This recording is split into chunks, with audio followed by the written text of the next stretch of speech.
32 years male presented to the emergency ward following cross injury of hand. He has received last TT injection at the age of 25 years. Wound cleaning is already done. What is the next management? तो यहाँ पे देखिए 32 years का mail है नहीं और 25 years में immunisation हो गया है, मतलब टीटी रिसीव कर चुका है। तो देखिए तो रिसीव किया हुआ इम्यूनाइजेशन का ईयर गैप कितना है, तो 32 माइनस कितना हुआ 25 इक्वल टू 7 ईयर्स है नहीं। तो अब देखिए टीटी मैनेजमेंट कैसे करेंगे, इफ तो यहाँ पे देखिए ये गैप कितना है 7 ईयर्स है। तो यहाँ पे देखिए इम्यूनाइजेशन विथ इन 5 ईयर्स रहेगा, तो विथ इन 5 ईयर्स रहेगा। तो देखिए क्लीन वुंड है या अनक्लीन वुंड है, ये देखेंगे हम पहले। क्लीन वुंड है या अनक्लीन वुंड है, अनक्लीन वुंड। तो देखिए क्लीन वुंड इफ रहेगा ना, तो इसमें क्या करेंगे, सिर्फ इम्यूनाइजेशन हो गया है तो क्लीन वुंड, और यहाँ पे भी क्लीन वुंड ही करेंगे दोनों पे। अब सेकेंड में देखिए ये हो गया फर्स्ट में, if immunisation within 5 years रहेगा तो क्लीन और अनक्लीन वुंड में ही वुंड को ही क्लीन करना है, वहाँ पे टीटी नहीं देना है। अब सेकेंड में देखिए 5 to 10 ईयर्स रहेगा, तो गैपिंग 5 to 10 ईयर्स रहेगा, तो तब यहाँ पे हम क्या करेंगे, टीटी देंगे सिंगल डोज। यहाँ पे भी सिंगल डोज टीटी देंगे नहीं। अब विथ वुंड क्लीन हर जगह पे करना है हमको। अब देखिए वो तो हो गया 5 to 10 ईयर्स के गैप में। अब थर्ड में देखिए इफ मोर देन 10 ईयर्स का गैप रहेगा, तो हम क्या करेंगे, तो देखिए वुंड केयर करना ही है, वुंड केयर तो करेंगे ही नहीं, विथ टीटी डोज देंगे, टीटी सिंगल डोज देंगे। और देखिए अनक्लीन वुंड रहेगा तो हम क्या करेंगे, तो अनक्लीन वुंड में यहाँ पे देखिए एक्स्ट्रा यहाँ पे क्या करेंगे, देखिए वुंड केयर करेंगे ही नहीं, टीटी सिंगल डोज देंगे ही नहीं, और उसके बाद हम इसमें क्या करेंगे, ह्यूमन टिटानस इम्यूनोग्लोबिन देंगे। क्या देंगे, ऐड करेंगे। अनक्लीन वुंड रहेगा तो ह्यूमन टिटानस इम्यूनोग्लोबिन। तो यहाँ पे देखिए गैप कितना है, 7 ईयर्स है।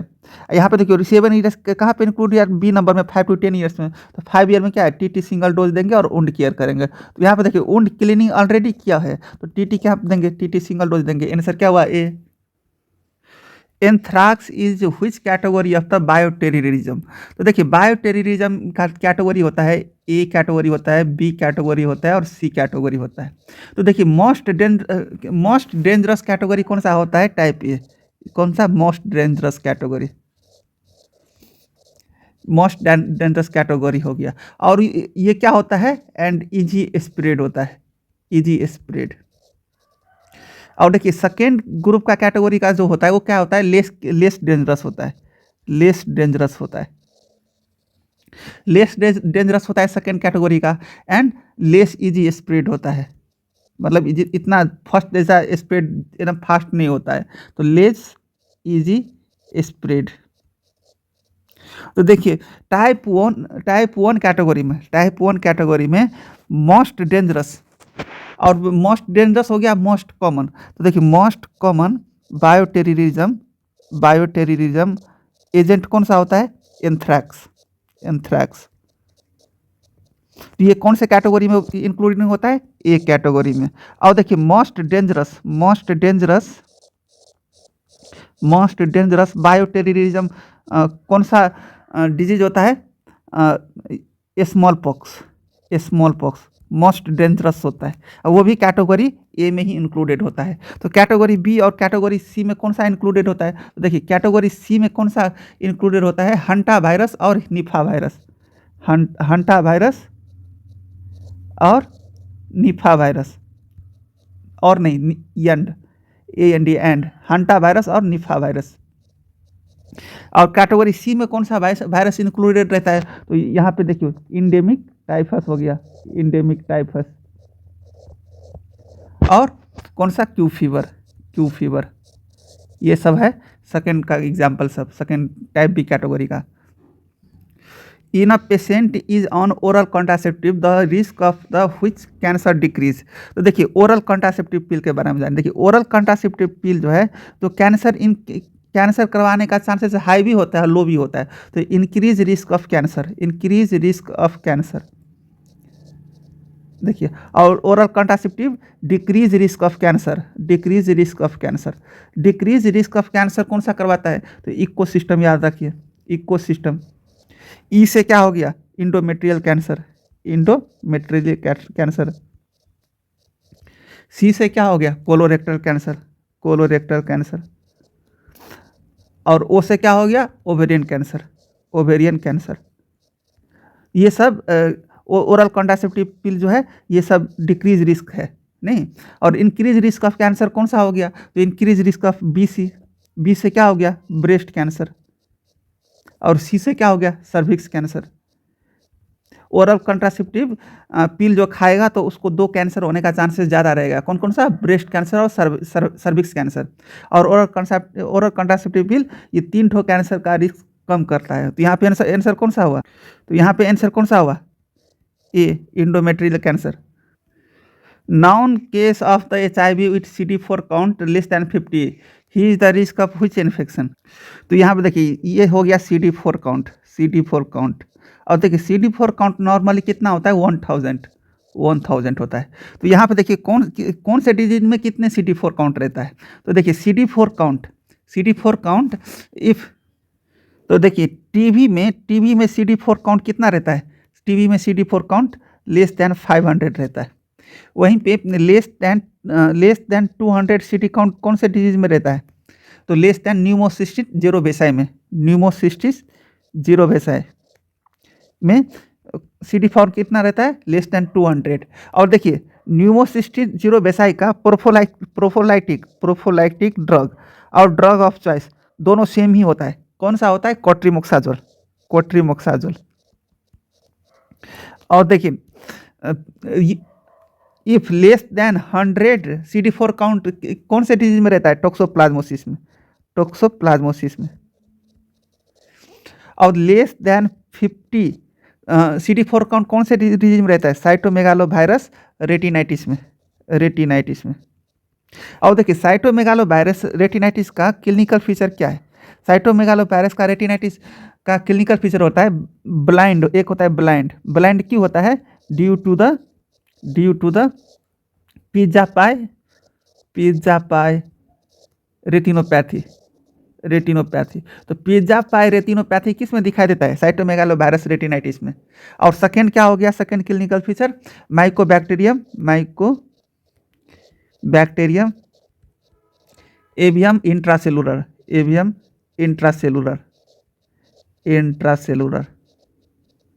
तो यहाँ पे देखिए मैक जो है ये किसका फीचर है?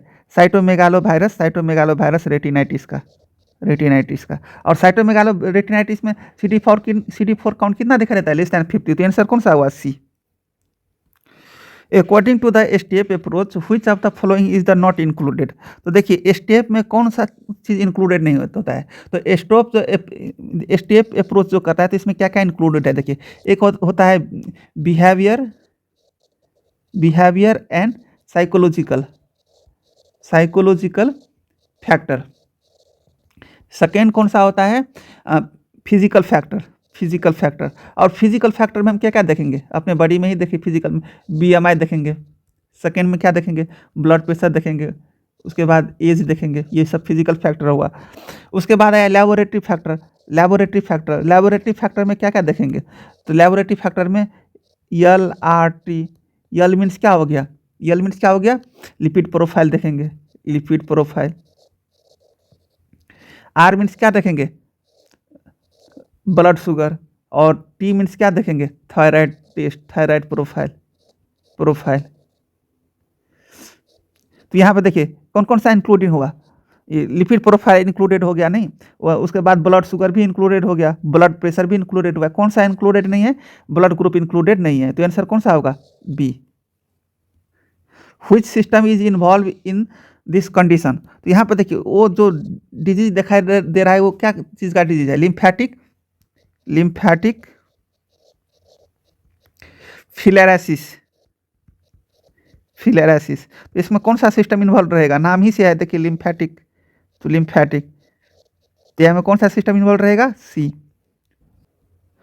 A child present to the clinic with history of the cough, chorea, conjunctivitis and fever.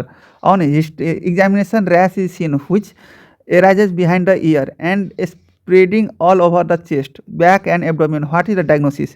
तो यहाँ पे देखिए, यहाँ पे क्या क्या दिखाई दे रहा है, 3C दिखाई दे रहा है, 3C। 3C मीन्स क्या हुआ, कॉफ, कोरियाजा और conjunctivitis with fever, with fever, with fever. और एग्जामिनेशन में क्या दिखाई दे रहा है, रैश। कौन सा rash, maculo papular rash, maculo papular rash. और मैकुलो पैपुलर रैश कहाँ पर दिखाई दे रहा है, मोस्ट कॉमन साइट ही होता है, ईयर होता है कॉमन साइट सब, तो बिहाइंड द ईयर। तो देखिए ये सब किसका क्लिनिकल फीचर है, ये सब किसका है, मीजल्स का, मीजल्स का क्लिनिकल फीचर्स है। नहीं, और मीजल्स में एक चीज़ और दिखाई देता है, क्या दिखाई देता है, कॉप्लिक स्पॉट, कॉप्लिक स्पॉट। और कॉप्लिक स्पॉट कहाँ पे दिखाई देता है, opposite to the lower second molar में, लोअर सेकेंड मोलार। और देखिए मीजल्स में, मीजल्स का जो कॉम्प्लिकेशन पूछेगा तो मोस्ट कॉमन कॉम्प्लिकेशन कौन सा होता है, most common complication, most common complication होता है otitis media, serous otitis media, serous otitis media. और देखिए इफ लेट कभी का लेट कॉम्प्लिकेशन कौन सा होता है मीजल्स का, ये पूछ देता है, लेट कॉम्प्लिकेशन। लेट कॉम्प्लिकेशन क्या होता है, सब acute स्क्लेरोटाइजिंग pan encephalitis, pan encephalitis, कभी काल ये एग्जाम में आता ही रहता है। और उसके बाद देखिए इसका इंक्यूबेशन पीरियड कितना होता है, 10 to 14 डेज। नहीं, और देखिए डेंगू में मोस्ट कॉमन टाइप डेंगू कौन सा आता है, most common type dengue type 1 होता है, टाइप ए टाइप। और देखिए मोस्ट डेंजरस कौन सा होता है, मोस्ट डेंजरस डेंगू का टाइप कौन सा होता है, टाइप बी, टाइप बी होता है, followed by the type D, type D. तो यहाँ पे आंसर कौन सा होगा, ए। A patient presenting with a loss of cold sensation followed by the hot touch and pain. What is the diagnosis? तो देखिए फर्स्ट कोल्ड सेंसेशन लॉस्ट किस में दिखाई देता है, लिपोर्सी में, लिपोर्सी में। तो यहाँ पे आंसर ही क्या हो गया, बी। नहीं, और देखिए लिपोर्सी में मोस्ट कॉमन नर्व कौन सा इन्वॉल्व होता है, ये कभी काल एग्जाम में होता है, मोस्ट कॉमन नर्व कौन सा इन्वॉल्व होता है, अल्नार। ये एग्जाम में पास्ट क्वेश्चन में आया हुआ क्वेश्चन है, समझ गए। और देखिए मोस्ट कॉमन टाइप लिपोर्सी कौन सा होता है, तो BT type, borderline tuberculosis type. नहीं, ये हो गया। और उसका लिपोर्सी का दूसरा नाम क्या है, दूसरे नाम से हैंसन डिजीज के फेमस है, हैंसन डिजीज। और उसके लिए कौन सा टेस्ट किया जाता है, उनकी लिप्रोमिन टेस्ट, कौन सा टेस्ट, लिप्रोमिन टेस्ट। तो यहाँ पे answer B. A 3 years baby presented with the diarrhea on examination. Baby is severely dehydrated, lethargic, high respiratory rate, BP 80/60, fluid given for management. तो यहाँ पे देखिए लिथार्जिक है, तो लिथार्जिक किस में दिखाई देता है, सेवियर डिहाइड्रेशन में, सेवियर डिहाइड्रेशन, डिहाइड्रेशन। तो यहाँ पे देखिए डिहाइड्रेशन कितने टाइप्स का होता है, नहीं, एक होता है सोम डिहाइड्रेशन, एक होता है सोम डिहाइड्रेशन। सोम डिहाइड्रेशन में इफ यहाँ पे लिथार्जी की जगह पे इरिटेबल रहेगा, इरिटेबल रहेगा तो क्या हो जाता है, इरिटेबल, तो ये हो जाता है सोम डिहाइड्रेशन। नहीं, एक कौन सा डिहाइड्रेशन होता है, no dehydration, no dehydration, no dehydration. देखिए नो डिहाइड्रेशन जो रहेगा तो उसमें हम मैनेजमेंट कैसे करेंगे, WHO के हिसाब से ORS देंगे, कितने देंगे, 5 to 10 ml, 5 to 10 ml पर केजी पर स्टूल। अब देखिए इफ सोम डिहाइड्रेशन रहेगा और इरिटेबल सिम्टम्स, यहाँ पे लिथार्जी की जगह पे इरिटेबल रहता तो वो हो जाता सोम डिहाइड्रेशन। और उसके लिए मैनेजमेंट हम कैसे करेंगे, तो इसके लिए यहाँ पे 75 ml फ्लूइड देंगे, 75 ml फ्लूइड पर केजी ओवर 4 आवर में, 4 आवर में। अब आया सेवियर डिहाइड्रेशन में। देखिए सेवियर डिहाइड्रेशन में हम क्या देंगे, 100 ml फ्लूइड देंगे। कितने देंगे, 100 ml फ्लूइड, 100 ml फ्लूइड पर केजी IV। तो यहाँ पर देखिए क्या बोला है, IV फ्लूइड देंगे। तो देखिए IV फ्लूइड ऑफ चॉइस क्या हुआ, IV फ्लूइड ऑफ चॉइस क्या हुआ, रिंगल लैक्टेट विथ 5% डेक्सट्रोज, 5% डेक्सट्रोज देंगे। नहीं तो यहाँ पर देखिए आंसर कौन सा हुआ, डी हो गया। और देखिए फ्लूइड कितने देंगे, तो अब सबसे पहले फ्लूइड मैनेजमेंट के लिए हम यहाँ फ्लूइड मैनेजमेंट के लिए देखिए लेस दैन 12 मंथ बेबी है या मोर दैन 12 मंथ बेबी है, ये देखेंगे। लेस दैन 12 मंथ है और मोर दैन 12 मंथ है। और जो 100 ml फ्लूइड है ना, उस 100 ml को हम 2 भाग में डिवाइड करेंगे। कितने, 30 ml पर केजी और 70 ml पर केजी के हिसाब से। तो यहाँ पे देखिए फर्स्ट में हम लिखे कितने 30 ml, सेकेंड में कितना 70 ml।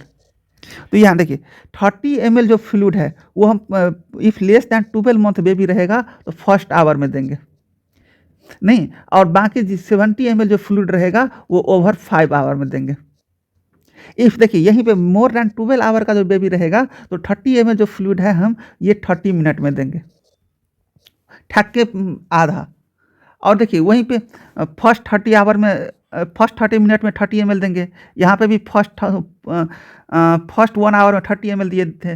बाकी जितना भी फ्लूइड बाकी रहेगा, बाकी मीन्स कि ना 70 ml फ्लूइड रिमेनिंग रहेगा। तो इफ़ मोर दैन 12 मंथ रहेगा तो 70 ml फ्लूइड कितने में देंगे, 2.5 आवर्स में। तो यहाँ पे देखिए लेस दैन 12 मंथ है तो उसमें ड्यूरेशन कितना हुआ, 6 आवर हुआ टोटल ड्यूरेशन। और देखिए मोर दैन 12 मंथ रहेगा तो टोटल ड्यूरेशन कितना हुआ, 3 आवर्स में। तो इफ़ मोर दैन 12 मंथ रहेगा तो 3 आवर में हम 100 ml फ्लूइड देंगे। इफ़ लेस दैन 12 मंथ रहेगा तो हम 6 आवर में 100 ml फ्लूइड देंगे। तो यहाँ पर देखिए 3 ईयर्स का बेबी है तो जो हमें फ्लूइड जो देना है तो वो कितने 3 आवर में 100 ml फ्लूइड देना है, 100 ml फ्लूइड देना है। तो समझ गए। तो ये फ्लूइड कैलकुलेशन भी इससे हम अच्छे से जान सकते हैं। तो यहाँ पे आंसर डी हुआ। प्रोटीन रिक्वायर्ड ऑफ 55 kg, तो 55 kg का प्रोटीन रिक्वायर्ड फीमेल में कितना होता है, तो देखिए 55 मल्टीप्लाइड बाय द 0.8 कर देंगे तो कितना आएगा 44। तो आंसर कौन सा हुआ, यहाँ पे देखिए 44 के आसपास कौन है, ए है, तो 45 ग्राम आंसर ए हो गया। Per capita space in school could be the more than 10 square feet, answer A. The frontal anterior incisor of the child who had the white patches on the them turn brown flowing over the supplementation of the which of the following। तो यहाँ पे देखिए excessive fluoride रहेगा तो fluoride excessive रहेगा तो क्या character show करेगा, कैरेक्टर क्या शो करेगा, तो क्या कैरेक्टर शो करेगा, तो व्हाइट पैचेज और ब्राउन पैचेज। तो यहाँ पर देखिए व्हाइट पैचेज भी दिखाई दे रहा है और turn to the brown patches, तो आंसर कौन सा हो गया, बी।